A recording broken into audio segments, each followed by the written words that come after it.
사도 바울의 중보기도라는 제목으로 함께 말씀을 나누겠습니다. 자, 여러분 기도하실 때 중보기도도 다 하시죠? 누군가를 위해 중보기도하는 게 결코 가볍지 않습니다. 그 사람을 위한 간절함도 필요하고요. 또 하나님이 주시는 긍휼함도 있어야 합니다. 더군다나 가까운 사이라면 더 절박한 심정으로 기도하게 되죠. 자, 오늘 본문 내용은요, 에베소 교회와 성도들을 위한 사도 바울의 중보 기도입니다. 자, 그런데 여러분 지금 사도 바울이 어디서 기도하고 있는지 아십니까? 1번 집에서, 2번 성전에서, 3번 감옥에서. 오, 역시 눈치가 훌륭하십니다. 감옥에서 기도하고 있습니다. 자, 우리 3장 1절을 한번 볼까요? 제가 읽겠습니다. 이러므로 그리스도 예수의 일로 너희 이방인을 위하여 갇힌 자 된 나 바울이 말하거니와. 자, 그러니까 바울은 이 편지를 쓸 때 감옥에 갇혀 있었던 거죠. 지금 육신이 매어 있는 바울이요, 육신이 자유로운 성도들을 위해 기도하는 겁니다. 반대로 되어야 할 것 같은데 오히려 바울이 성도들의 속사람을 위해 기도합니다. 왜 속사람을 위해 기도할까요? 육신보다 중요한 것이 바로 영 혹은 영혼이기 때문입니다. 육신이 감옥에 갇혀 있는 것보다 영혼이 결박당해 있는 게 훨씬 더 큰 문제입니다. 그러니까 바울의 눈에는 육신이 결박당한 자신보다 속사람이 결박당해 있는 성도들이 훨씬 더 다급해 보였던 겁니다. 감옥에 있는 바울이요, 교회 성도들을 위해 중보기도할 때 어떤 마음이었을까요? 우리가 누군가를 중보기도할 때 가볍지 않은 것처럼 이 사도 바울도 결코 가볍지 않은 마음으로 에베소 교회와 성도들을 위해 기도했을 것입니다. 자, 오늘 본문 14절로부터 15절을 보면 바울이 이렇게 말합니다. 이러므로 내가 하늘과 땅에 있는 각 족속에게 이름을 주신 아버지 앞에 무릎을 꿇고 비노니. 어떻게 빌어요? 무릎을 꿇고 빈다. 무릎을 꿇는다라는 이 표현은 사실 우리에게는 굉장히 상식적인 혹은 얼마든지 할 수 있는 표현입니다. 그런데 오늘 본문에 나오는 이 무릎 꿇는다라는 표현은 우리가 생각하는 것보다 훨씬 더 어렵고 깊은 표현입니다. 왜냐하면 당시 유대인의 일반적인 기도는요, 서서 하늘을 우러러 손을 들고 하는 기도였거든요. 근데 바울은 지금 어떻게 기도하고 있는 거예요? 무릎을 꿇고 기도하고 있는 거예요. 이 무릎을 꿇다라는 단어는 어떤 뜻을 가지고 있냐면 극심한 슬픔이나 또는 극도의 간절함을 가질 때 쓰는 표현입니다. 극도의 간절함. 여러분, 더군다나 바울이 지금 어디에 있다고 말씀을 드렸어요? 감옥에. 감옥에서는요, 편하게 있지 않습니다. 손과 발이 다 쇠사슬에 묶여 있습니다. 쇠사슬에 묶여 있는 그 상황에서 무릎을 꿇는다라는 것은 엄청난 육체적 고통을 수반하지 않으면 안 되는 태도이지요. 그 정도로 이 바울이 에베소 교회 성도들을 위해서 중보기도하는 것은 온 힘을 다한 기도라고 말할 수가 있습니다. 바울의 무릎 기도가 얼마나 간절하고 그가 온 몸을 다해서 몸을 던져서 기도하고 있는지를 알 수 있는 대목이지요. 성도들을 위한 그 마음은 진짜 하나님의 마음을 담은 정말 간절한 기도였습니다. 그런데 한편에 저는 이런 궁금증이 있었습니다. 바울이 교회를 위해 중보기도하는 건 되게 좋은데, 뭐 당연한데, 또 너무너무 정말 위대한데, 그런데 오늘 성경에는 자신의 그 중보기도 내용을 담아서 편지를 썼던 겁니다. 이럴 필요가 있을까? 그러니까 저 같으면은 제가 우리 세안교회 성도들에게 편지를 쓸 때, 여러분 정말 제가 하나님의 마음을 담아 간절하게 절박하게 여러분을 위해 기도할 것입니다. 기도하고 있습니다. 이렇게 썼을 것 같아요. 그런데 바울은 자기의 중보기도 제목과 내용을 편지에 조목조목 적었던 것이지요. 왜 바울은 자기의 기도 내용을 편지에 담아서 보냈을까요? 그러니까 분명한 그럴 만한 이유가 있었을 겁니다. 그러니까 제가 별걸 다 희한해하죠. 궁금해하죠. 그냥 그런가 보다 이렇게 지나가도 되는데 저는 늘 성경을 보면 그게 잘 안 돼요. 한 단어 한 단어, 한 문장 한 문장, 왜 하나님께서는 저자를 통해 이 문장을 쓰게 하셨고 이 단어로 표현을 하게 하셨을까? 늘 그게 궁금합니다. 그걸 통해서 하나님이 말씀하시고자 하는 뜻이, 또 하나님의 마음이 무엇인지 항상 궁금하거든요. 그래서 곰곰이 생각해 보았습니다. 왜 그냥 여러분을 위해 기도하고 있습니다 라고 말하지 않고 자신이 어떤 제목과 내용으로 에베소 교회 성도들을 위해 기도하고 있는지를 이 편지에 썼을까? 그렇게 궁금증을 가지고 보니까요, 이 사도 바울의 중보 기도가 그냥 단순한 기도가 아니더라고요. 이 바울의 중보 기도는 평범한 기도가 아니라 예수님의 마음과 음성이 담긴 기도입니다.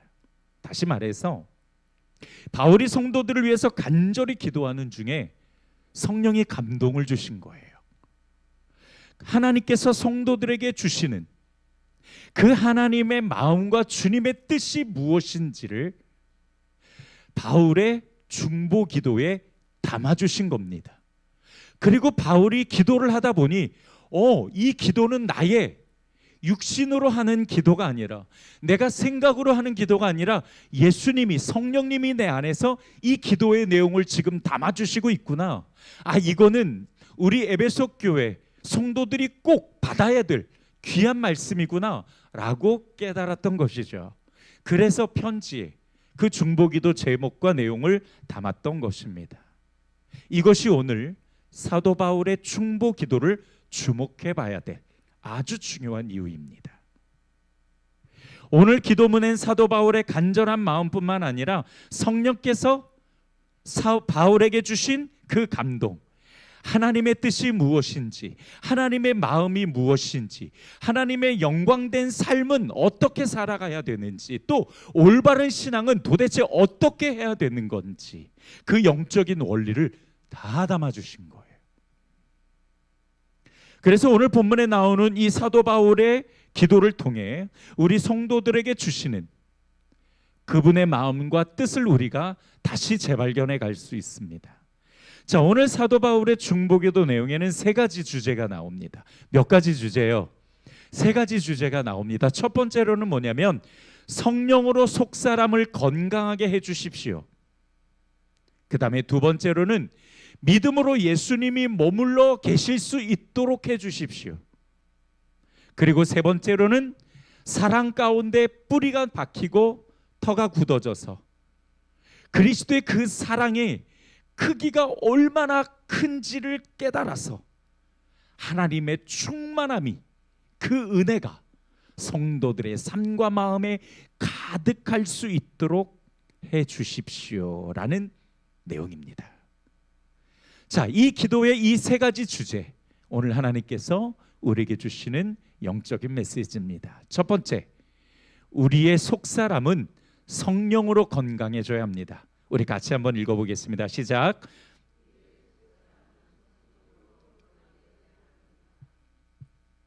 자, 다시 한번요. 뭘로 건강해진다고요? 성령으로. 자, 16절을 한번 보죠.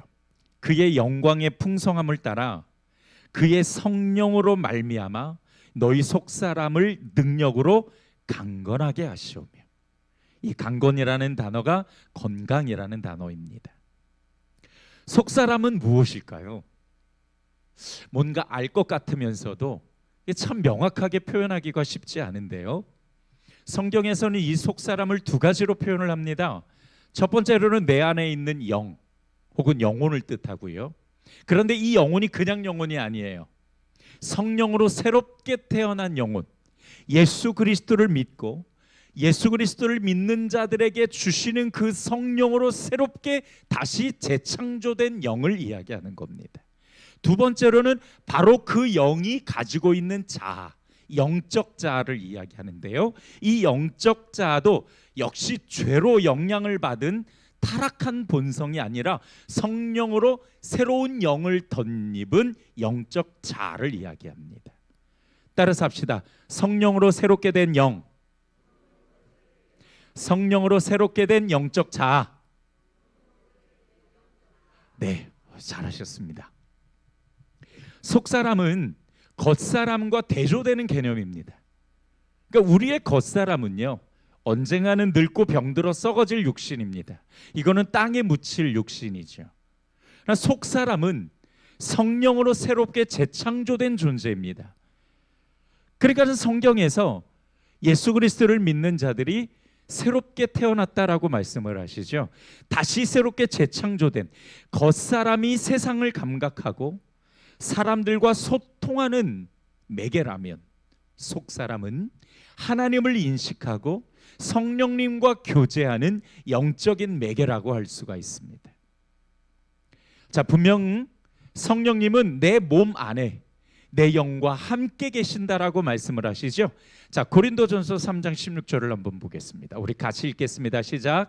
너희는 너희가 하나님의 성전인 것과 하나님의 성령이 너희 안에 계시는 것을 알지 못하느냐. 다시 한번. 너희는 너희가 하나님의 성전인 것과 하나님의 성령이 어디 안에? 너희 안에. 여기 너희 안에라는 말은 정확하게는 몸이라는 뜻입니다. 성령이 우리 가운데 어디에 계세요? 몸. 우리의 몸 안에 계시다라는 뜻입니다. 자, 그렇다면 성령님은 내 몸 어디쯤 계실까요? 첫 번째 심장, 두 번째 허파, 이렇게 하면 안 될 것 같습니다. 지금 성령님은요, 그분은 영이시니까 분명히 내 영과 함께 내 영적 자아의 중심에 자리 잡고 계실 겁니다. 사도 바울이 말씀하시는 이 속사람은 영과 함께 존재하는 영적 자아, 그리고 이것은 내 안에 계신 성령과 함께 공존하고 있습니다. 그래서 그 성령님이 내 영혼을 차지하시고 만들어 가시고 그분의 성령의 통치 아래 우리가 머물러 있을 때 내 영이 자라나고 내 영이 성숙해지고 내 영이 지금보다 더 나아지는 영적 복을 누리게 되는 것이지요. 그래서 성령님은 내 영과 함께 존재하시면서 내 영이, 내 영적 자아가 계속 자라날 수 있도록 끊임없이 공급해 주시고 말씀하시고 그리고 나를 다스려 가시고 나에게 영향력을 주시는 분입니다. 아멘이십니까? 자, 이렇게 정리할 수 있습니다. 띄워주실까요? 우리 같이 한번 읽어보겠습니다. 시작.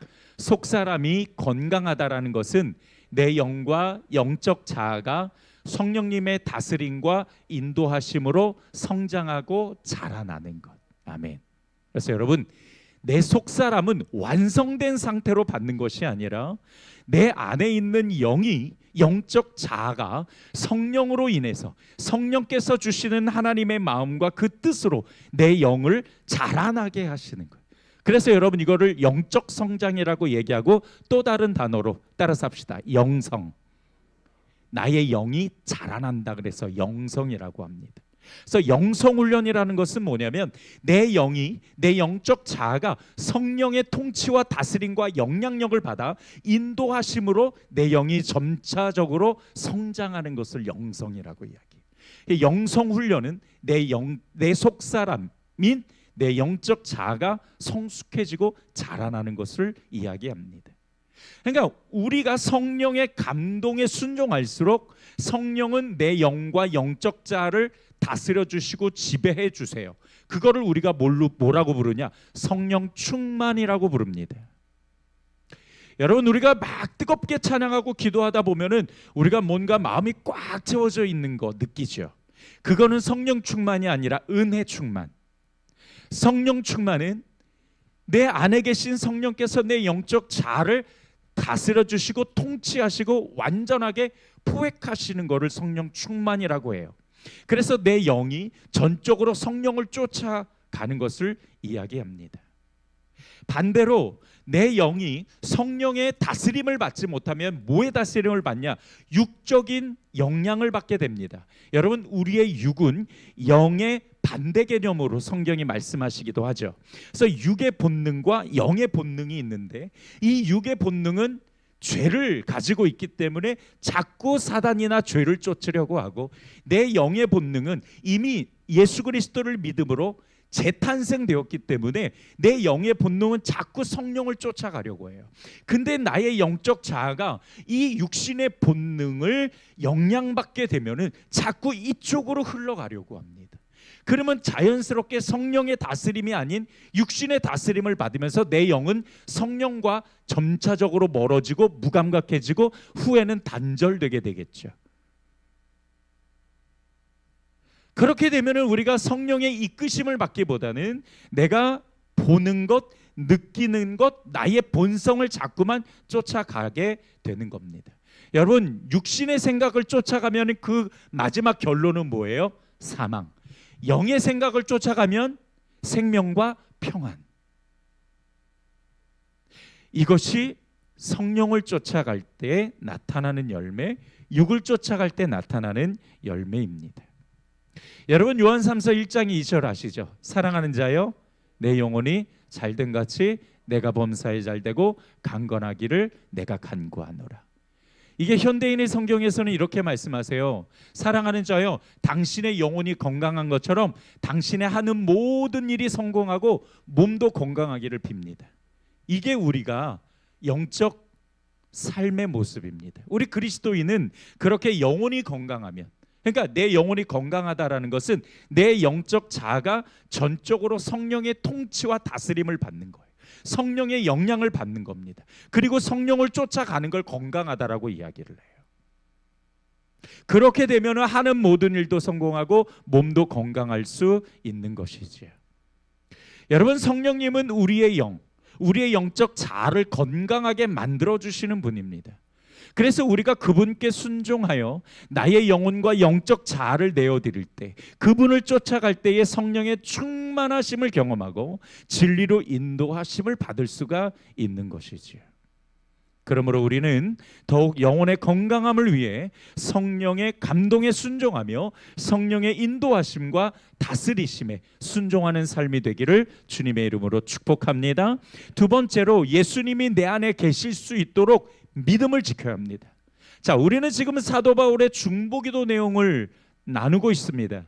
그런데 그 중보기도라는 게 그냥 단순히 바울의 바람을 이야기하는 것이 아니라 성령께서 그 안에서 감동하셔서 이렇게 되어야 해, 이런 제목을 가지고 기도하게 하시고, 이런 제목은 곧 다시 말해 우리 성도들이 하나님이 원하시는 모습대로 가는 방향을, 목적을, 내용을 말씀해 주시는 거거든. 그러니까 주님이 원하시는 거는 뭐냐? 믿음으로 내 안에 예수께서 계속 존재하실 수 있게 해야 된다.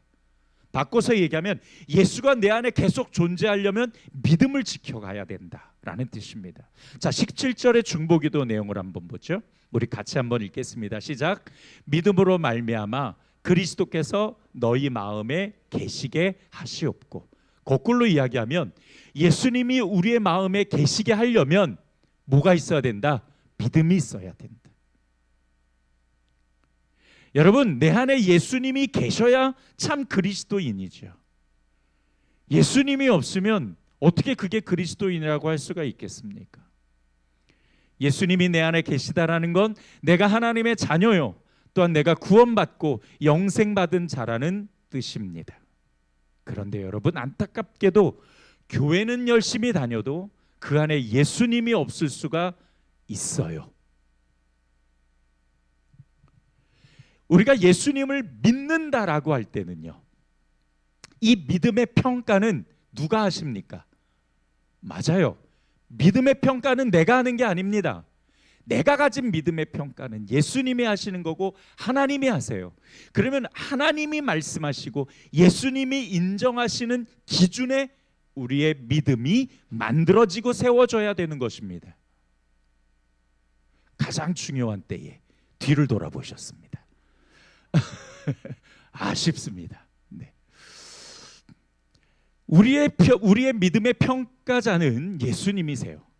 그래서 여러분, 성경에 하나님이 원하시는 믿음이 어떤 건지를 우리에게 분명하게 제시를 해주십니다. 그런데 우리가 종종 실수하는 게 뭐냐면, 내 믿음의 평가 기준을 누구로 두냐? 내 옆에 있는 사람으로 둡니다. 난 이 사람보다는 그래도 좀 나아. 그러니까 내가 충분히 천국 갈 수 있지 않을까? 내가 이 사람보다는 그래도 낫지. 아닙니다, 여러분. 우리의 믿음의 기준은 오직 예수 그리스도가 되어야 합니다. 예수님이 그 믿음 평가하실 건데요. 그러면 예수님이 말씀하시는 참 믿음이 무엇이냐? 그 내용이 참 중요하지 않겠습니까? 여러분, 내가 예수님 믿습니다 이런다고 예수님이 내 안에 계시는 게 아니에요. 믿음이라는 것은요, 내가 예수님을 철저하게 신뢰하고 내가 예수 그리스도께 내 삶을 맡김으로 삶의 주인이 바뀌었다라는 것을 인정하고 철저하게 그리스도를 쫓아 살아가는 것. 따라서 합시다. 그리스도를 쫓아 살아가는 것. 이게 뭐라고요? 믿음이라고요. 여러분, 예수 그리스도를 쫓아 살아가면 우리의 삶이 어떻게 됩니까? 변화되죠. 내가 예수를 믿기 이전에는 나의 삶의 주인이 나였고, 내가 내 원하는 대로 내 삶의 성공을 위해 목적으로 삼고 살았지만, 이제 내가 예수님을 믿는다라는 것은 나의 삶의, 나의 영혼의, 내 소유의 주인이 완전히 바뀐 거거든요. 나의 삶의 주인이 완전히 바뀌게 되는 것입니다. 그러니까 내 주인이 예수님이고 나는 철저하게 예수님을 쫓아 살아가는 것이, 그것이 믿음을 가진 사람이에요. 그럼 내가 예수님을 쫓아 살아간다는 건 전적으로 내가 예수를 위해 살아가는 것이고 예수를 닮아가며 그분의 말씀을 쫓아가는 것이기에 당연히 변화가 있어야 합니다. 그러니까 여러분, 성경이 우리에게 말씀해 주시는 건 내가 나의 믿음을 스스로 평가하는 것이 아니라 예수님이 나의 믿음을 평가하실 때에 뭘로 평가하시느냐? 과연 믿음을 가진 그 사람이 예수를 얼마나 닮아 있느냐, 그리스도의 장성한 분량에까지 얼마나 올라가 있느냐, 그걸로 평가를 하신다라는 거예요. 나 믿음 가졌어, 입으로 시인했어, 마음으로 믿어. 여러분, 이 입으로 시인한 것과 마음으로 믿는다라는 것은 우리가 생각하는 차원이 아니라 좀 더 깊은 차원이 있어요. 요거는 조금 시간이 걸리니까 나중에 설명을 좀 드리고요. 중요한 것은 우리가 예수 그리스도를 믿는다고 할 때는 우리의 삶의 주인이 완전히 바뀐 것을 이야기합니다. 그게 믿음입니다. 그리고 그 믿음을 예수님께서 평가하실 때 얼마나 예수님을 많이 닮아 있느냐. 그냥 믿어요 라고 한다고 해서 그 믿음이 되는 것도 아닐 뿐만 아니라 그런다고 예수님이 내 안에 찾아오시는 것도 아닙니다. 여러분이 정말 믿음을 가지고 계시다면 그 믿음의 평가자의 기준에 답게 여러분들이 예수를 닮아가는 삶의 변화들이 나타나야 될 줄 믿습니다.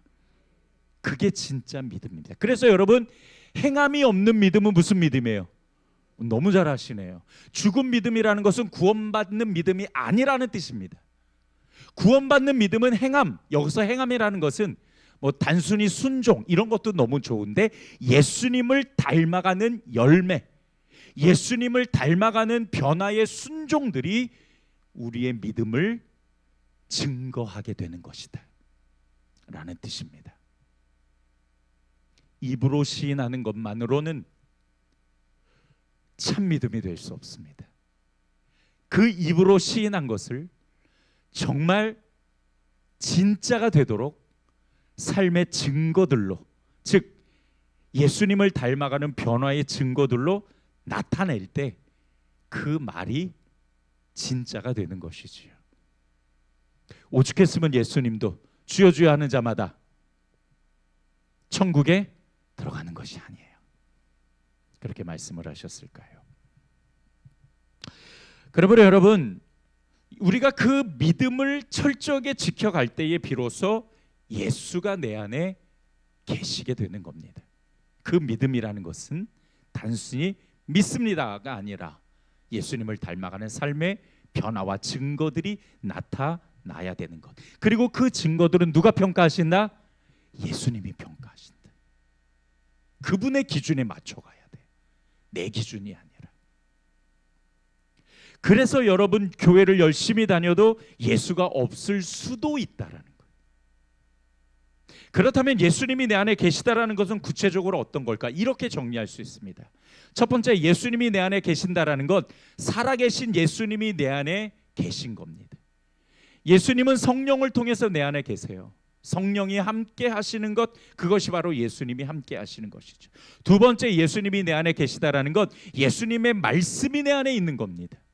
예수님께서 내 말이 너희 안에, 너희가 내 안에 있으면 너희가 내 제자가 되리라 말씀을 하시죠. 그러니까 예수님께서 나와 함께 하신다라고 말씀하실 때는 예수 그리스도의 말씀이 우리 안에 있어야 합니다. 그러니까 말씀이 있다라는 건 단순히 내가 성경을 지식적으로 안다라는 것이 아니라 그 말씀을 순종으로 살아내요. 그 말씀에 역사하시는 하나님의 체험이, 경험이 우리 가운데 있다라는 것을 의미합니다. 마지막 세 번째로 예수님이 내 안에 계시다라는 건 복음이 있다라는 겁니다.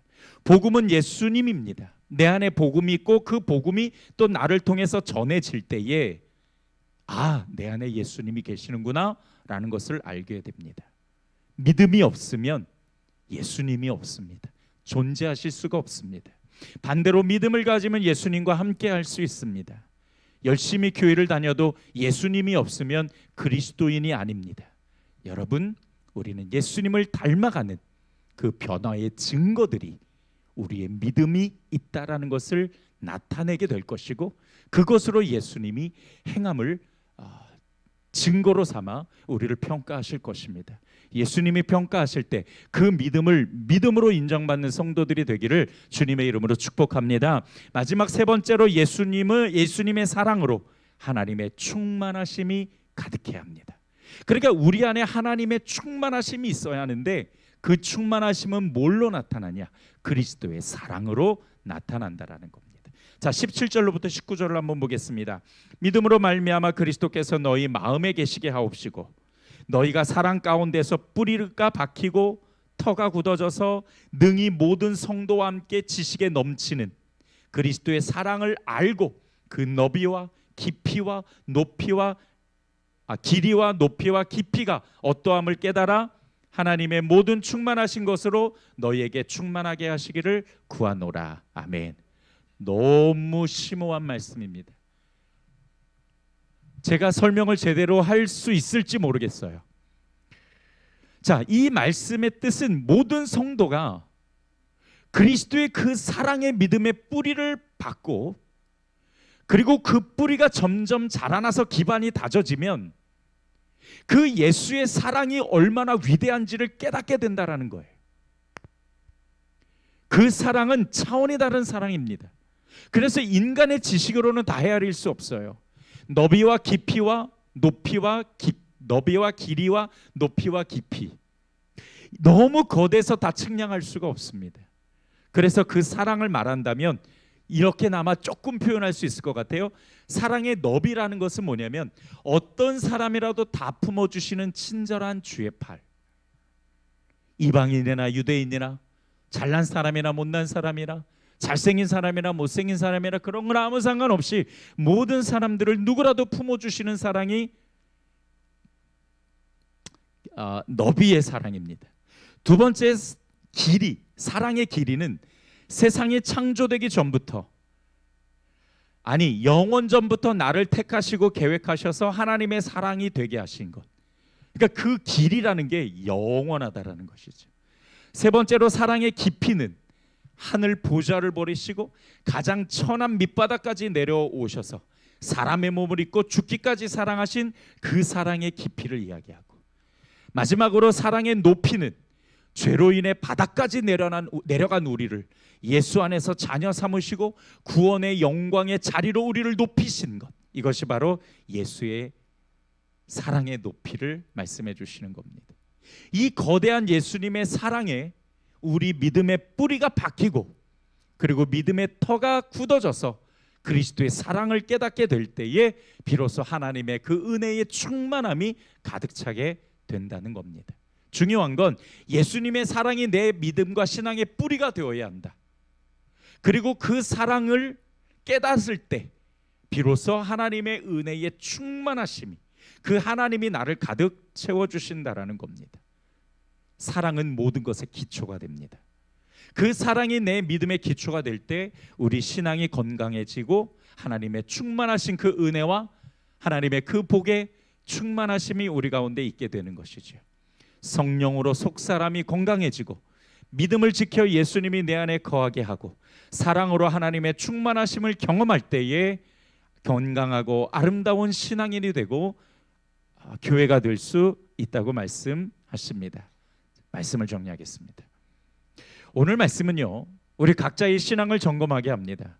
과연 나는 성령께 순종함으로 성령의 지배를 받아 성령의 인도하심을 받아 속사람, 나의 영과 나의 영의 자아가 건강하게 자라나고 있는가?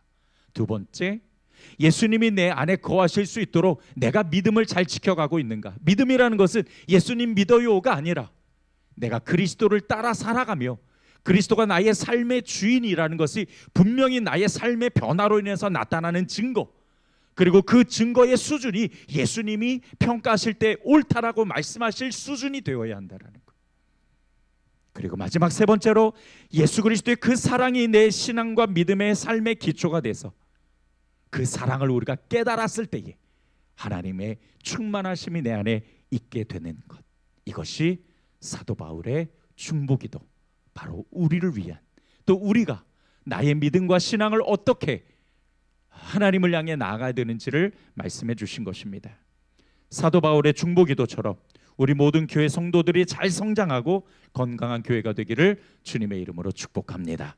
기도하겠습니다. 좋으신 아버지 하나님, 오늘 말씀을 통해서 하나님이 우리에게 원하시는 게 무엇인지, 예수님께서 우리에게 바라시는 것이 진짜 무엇인지, 우리가 사도 바울의 중보 기도의 내용을 통해서 내가 뭘 위해서 기도해야 되는지, 내가 어떤 믿음과 신앙의 목표와 방향을 가지고 가야 되는지를 분명히 말씀해 주십니다.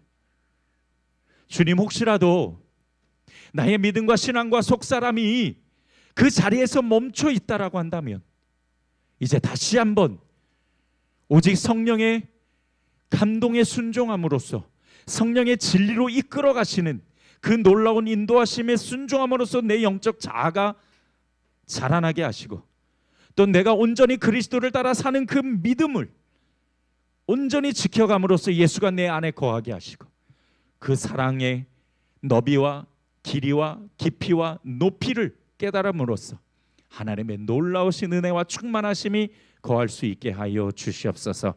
예수님의 이름으로 기도드렸습니다. 아멘.